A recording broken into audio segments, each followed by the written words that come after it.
మీ పేరు? నా పేరు నీరజ్ కుమార్ రెడ్డి బ్రో. బ్రో, ఇప్పుడు ఎలా అనిపిస్తుంది? సంవత్సరం రోజులు పరిపాలన ఎలా అనిపించింది మీకు? సంవత్సరం రోజుల పరిపాలన అంటే ఆ పరిపాలన కంటే ముందు ఇంకో పరిపాలన ఉంది.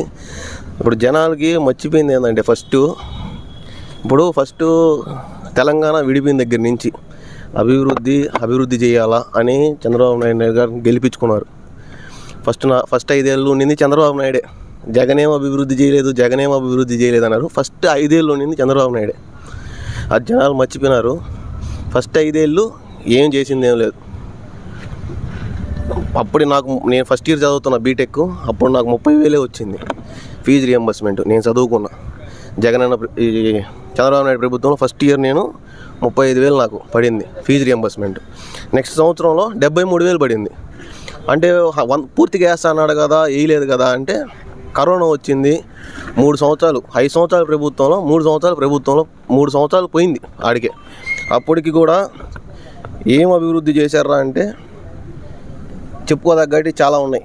ఇప్పుడు స్కూళ్ళు కానీ జగనన్న ప్రభుత్వంలో బాగుపడినట్టు స్కూళ్ళు ఇంతకు ముందంతా మీరు కూడా చూసుంటారు, ఏడా అయ్యింది లేదు.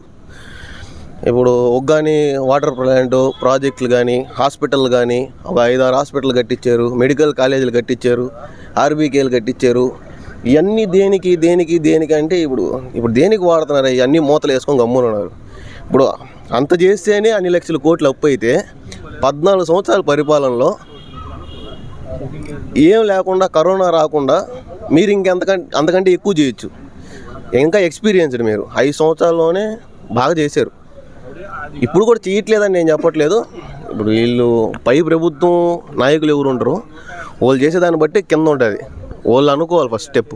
ఇప్పుడు ఏంటంటే 6 సూపర్ 6 అన్నారు. ఏ 6లో ఒకటి కూడా రాలా నాకైతే. ఇప్పుడు మా ఇంట్లో గ్యాస్కి డబ్బులు ఏదో అన్నారు, లేడీస్ బస్సులు ఏమైంది లేదు. సరే జగన్ పరిపాలనలో కూడా లేట్ అయింది, 8 నెలలు రాలేదు అన్నారు.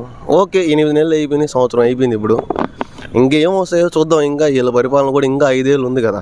ఇప్పటికి 14 సంవత్సరాలు, నెక్స్ట్ 19 సంవత్సరాలు అయిపోద్ది ఆయన పరిపాలనలోకి వచ్చి. అభివృద్ధి నేను హైదరాబాద్ అభివృద్ధి చేశానంటే ఇప్పుడు ఈడ కాదు కదా అభివృద్ధి అంతా జరిగింది ఆడైనప్పుడు. డైరెక్ట్గా నేనే అభివృద్ధి చేశాను, నేను ఆడే పోటీ చేస్తానని చెప్పి మొన్న పోయినప్పుడు ఏమన్నారు?